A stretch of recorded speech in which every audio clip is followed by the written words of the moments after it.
नमस्कार। संतोष की रिपोर्ट में आप सबों का स्वागत है। और आज हम संतोष की रिपोर्ट में बात बिहार की उस सियासत की करने जा रहे हैं जो सियासत हर दिन हर घंटे कुछ न कुछ नए संदेश छोड़ जाता है। देखिए, 1998 से पत्रकार है और 1998 से हम इस चुनावी राजनीति को समझने की कोशिश करते आ रहे हैं। इतनी अनिश्चितता वाली स्थिति आज तक हमने कभी नहीं देखा।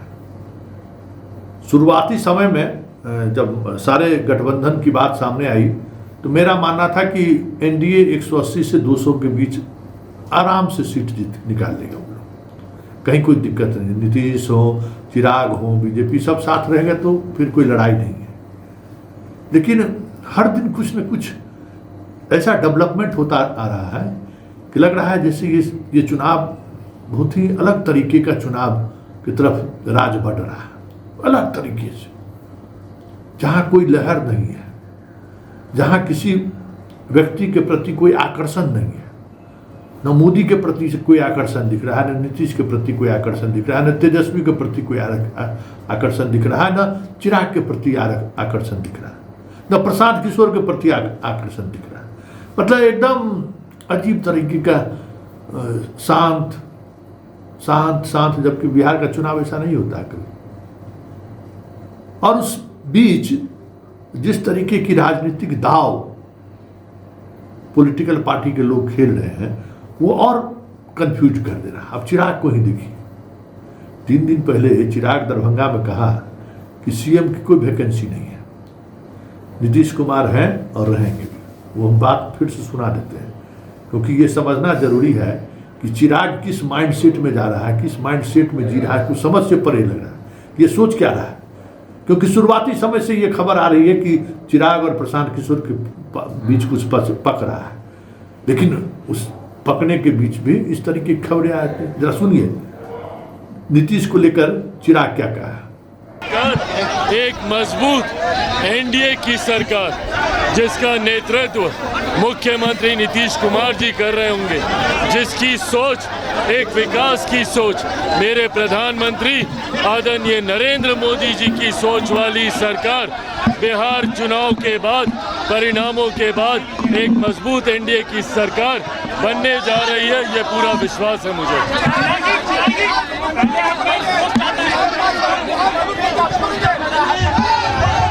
फिलहाल बिहार में मुख्यमंत्री पद की कोई वैकेंसी नहीं है। जैसा मैंने कहा कि चुनाव परिणामों के बाद प्रधानमंत्री नरेंद्र मोदी जी की सोच का नेतृत्व बिहार में मुख्यमंत्री नीतीश कुमार जी की सरकार करेगी। सुन लिए, इस बयान के दूसरे दिन ही सुबह सुबह चिराग नीतीश कुमार से मिलने जाते हैं। आधे घंटे की मुलाकात होती है। मुलाकात से बाहर निकले तो फिर कोई मीडिया से उनकी बातचीत नहीं होती है, लेकिन कहा जाता है कि ऑल इज वेल है, सब कुछ ठीक ठाक है। और इस तरीके का बयान देख के जाने का मतलब है कि सब कुछ तय हो गया होगा। फिर उनका कार्यक्रम होता है यहीं बिहार के निवेश पर लेके, वहाँ फिर बिहार मुझे बुला रहा है कहना शुरू कर दिए। तो एक दिन पहले नीतीश में आस्था, दूसरे दिन सुबह नीतीश से मुलाकात, फिर मुलाकात से निकलने के बाद निवेश की एक बैठक में बिहार मुझे पुकार रहा है। पहले हूँ और मेरा राजनीति में आने का कारण ही बिहार और बिहारी रहेंगे। दिल्ली में रहा हूँ, बंबई में मैंने काम किया और मैंने देखा है कि किन कठिन परिस्थितियों में बिहारियों को वहां पे जूझना पड़ता है। और आने वाले दिनों में मैंने खुल के अपनी इस मंशा को सामने रखा है कि जल्द मैं बिहार आना चाहता हूं और मैं बिहार आऊंगा। आज सुबह भी मुख्यमंत्री जी से मेरी मुलाकात हुई। न सिर्फ मैंने उनको इस कार्यक्रम की पूरी जानकारी दी, बल्कि उनका पूरा मार्गदर्शन लेकर और उनका आज जो सुबह मुझे स्नेह प्राप्त हुआ, ये मेरे इस विश्वास को और ज्यादा बढ़ाता है कि जिस लक्ष्य के साथ मैं चला हूं, जिस संकल्प के साथ मैं चला हूं, बिहार को फर्स्ट बनाने का, बिहारियों को फर्स्ट बनाने का, उस लक्ष्य को, उस संकल्प को हम सब मिलकर जल्द बस ये कार्यक्रम हम लोगों को काफी लाभ मिलने वाला। और काफी ऐसी मीटिंग्स भी यहाँ पे प्रपोज हुई है। अजीब लग रहा था भाई, ये आदमी सोच क्या रहा है, बात भाई क्या करना चाह रहा है, या नहीं तो कुछ न कुछ बात है। फिर अचानक देखिए, राजनीति में कोई भी संयोग नहीं होता है। चिराग और तेजस्वी की मुलाकात कोई सहज मतलब अचानक संभव नहीं है। सबको मालूम होगा कि वहाँ चिराग है। और जिस तरीके से देख लीजिए वीडियो, चिराग नालंदा में जिस शहीद के घर सांत्वना देने गए थे वो वहाँ मौजूद ही थे कि तेजस्वी पहुँच गए। फिर दोनों एक दूसरे को गले मिलते हैं। सारा वीडियो आप देख सकते हैं, दोनों गले मिलते हैं। कुछ देर बातचीत भी होती है, फिर दोनों एक दूसरे के रास्ते निकल पड़ते हैं। और उस मुलाकात के बाद दो डेवलपमेंट हुआ। एक डेवलपमेंट उन्होंने बीजेपी से कहा कि भाई ऐसे मंत्री जो कुरैशी को लेकर जो बयान दिया है, ऐसे मंत्री को रहने का कोई हक नहीं है, उसको इमीडिएट पार्टी से हटा, हर पार्टी को कार्रवाई करनी चाहिए। मेरे पार्टी में रहते तो हम अभी तक बर्खास्त कर देते। मतलब बीजेपी पर ये दबाव बनाने की कोशिश की। जरा वो बयान आप सुन लीजिए, क्योंकि वो बयान भी सुनना जरूरी है। सुन लीजिए क्या कर रहे हैं। नहीं कहा कि पार्टी से निष्कासित कर देना चाहिए। मैं गठबंधन का सहयोगी हूं, मेरी अपनी सीमाएं हैं, पर मैं इस बात को जरूर मानता हूं कि जो शर्मनाक बयान मंत्री के द्वारा मध्य प्रदेश के दिया गया है वो अक्षम्य है, अशोभनीय है। कतई ऐसे बयान को बर्दाश्त नहीं किया जा सकता। हमारी सेना, जिसपे हर एक नागरिक को सबसे ज्यादा गर्व, अभिमान है, हमारा स्वाभिमान है हमारी सेना। ऐसे में जब आप सेना और सैनिकों और जवानों को आप अपनी ओछी राजनीति के लिए अपने भाषण में उनके नाम का इस्तेमाल राजनीतिक लाभ की दृष्टि से करते हैं, ये कतई बर्दाश्त नहीं किया जा सकता। ऐसे में मैंने ये जरूर कहा था कि अगर वो मेरी पार्टी के सदस्य होते तो मैं आजीवन उनको अपनी पार्टी से तत्काल प्रभाव से निष्कासित कर देता।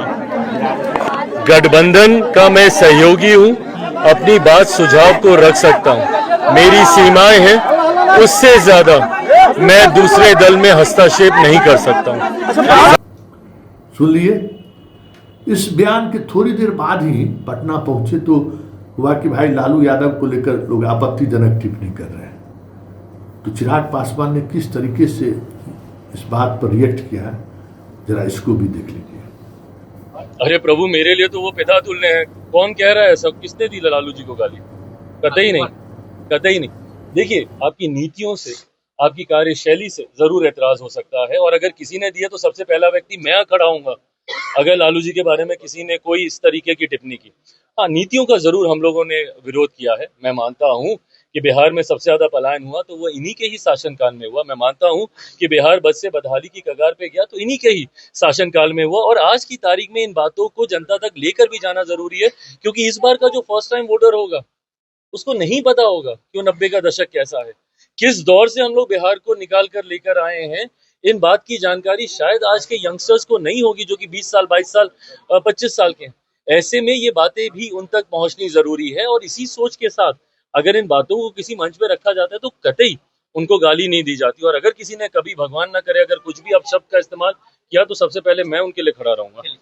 देख लिए क्या मतलब है, क्या संदेश देना चाहते थे? क्या वाकई में सीट को लेकर अभी भी कुछ न कुछ फंसा हुआ है? क्योंकि नीतीश है, नीतीश इतना जल्दी माफी शब्द नीतीश के पास नहीं है। क्योंकि नीतीश से अगर आप बगावत कर दिए या नीतीश के लाइन से विपरीत लाइन पर चल दिए आप, तो जो मतलब 2000 ईस्वी से तो हम नीतीश कुमार को देख रहे हैं। ऐसे तमाम चेहरे को देख लीजिए, एक से एक चेहरे को देख लीजिए। वो सिन्हा जी से, पीके सिन्हा से शुरू कीजिए और प्रभुनाथ सिंह तक चलेगी। शरद यादव से शुरू कीजिए, जॉर्ज फर्नांडिस तक चलाइए, एक से एक नाम मिलेगा। दिग्विजय सिंह, नरेंद्र सिंह, क्या कौन कौन लोग नहीं है, महाचंद्र सिंह, सबको लाए, सबको जगह ठिकाने लगा दी। उपेंद्र कुशवाहा को देखते हैं, और मुरट्ठा खुलवाइए दिए ना, मुंडन करवाइए दिए ना सम्राट चौधरी को। इसलिए ये अगर मान लीजिए कि एक बार इनके निशाने पर आ गए तो बहुत मुश्किल है उससे बाहर निकलना।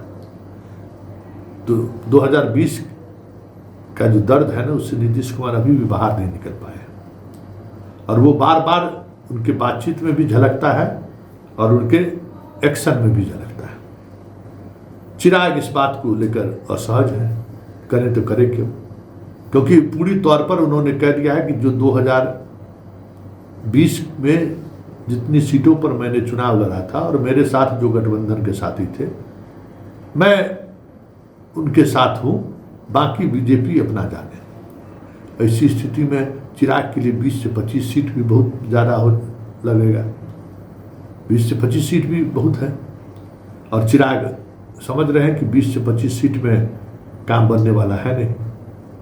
बहुत तरह का राजनीति में होता है ना, बहुत सारे लोग साथ घूम रहे हैं, बहुत सारे फिनांसर इनके कार्यक्रम को फिनांस कर रहा है, सब कुछ तो राजनीति में ये सब चीज़ चलता रहता है। समस्या यही है कि अब करें तो करें क्या चिराग, और नीतीश है कि एक कदम पीछे हटने को तैयार नहीं है। तो ये लालू की तारीफ, तेजस्वी से गला मिलना, ये सारी कवायद उसी तरफ संकेत है कि अगर बार्गेन करने में, सीट के बार्गेन में अगर थोड़ी भी समस्या हुई तो हम उस तरफ भी जा सकते हैं। ये धमकी भी है और दबाव भी है और ये राजनीति में चलता है। अब देखना दिलचस्प होगा कि इस धमकी और ये दबाव के बीच का जो संतुलन है ना, उस संतुलन को चिराग कहाँ तक बना कर रखते हैं, क्योंकि राजनीति में संतुलन बड़ी महत्वपूर्ण चीज़ है। संतुलन अगर बिगड़ा तो फिर आप कहाँ फिका जाइएगा उसका कहना मुश्किल है। तो ये देखना दिलचस्प होगा कि चिराग जिस तरीके से दबाव बना रहे हैं, उस दबाव में वो कहाँ तक संतुलन बना पाते हैं। अगर संतुलन नहीं बना पाए तो इस बार तय समझिए कि 2020 दोहराने वाला नहीं है।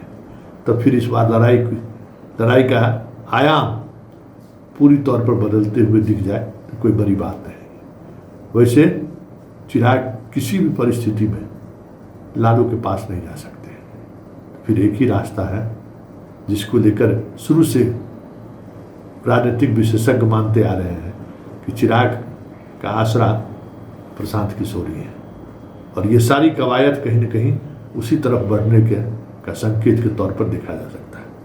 लेकिन राजनीति में कभी भी संभावनाएं समाप्त नहीं होती, हमेशा कुछ न कुछ संभावना बनी रहती है। इसलिए जो संभावनाएं दिख रही है, कोई ज़रूरी नहीं है कि वो सिर्फ आगे बढ़ने के लिए दिखाई दे रहा हो। इस संभावनाओं के सहारे बहुत कुछ टटोलने की भी कोशिश होती है।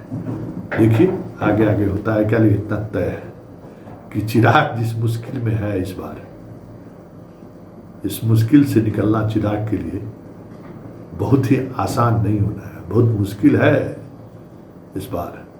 क्योंकि सियासत के पंडित जितने बैठे हैं उनको मालूम है कि किस खिलाड़ी से चिराग का इस बार दो हाथ होना है, और वो खिलाड़ी कितना समझदार, कितना अनुभवी है, सबको पता है। इसलिए चिराग के लिए 2025 बहुत आसान नहीं होने वाला है।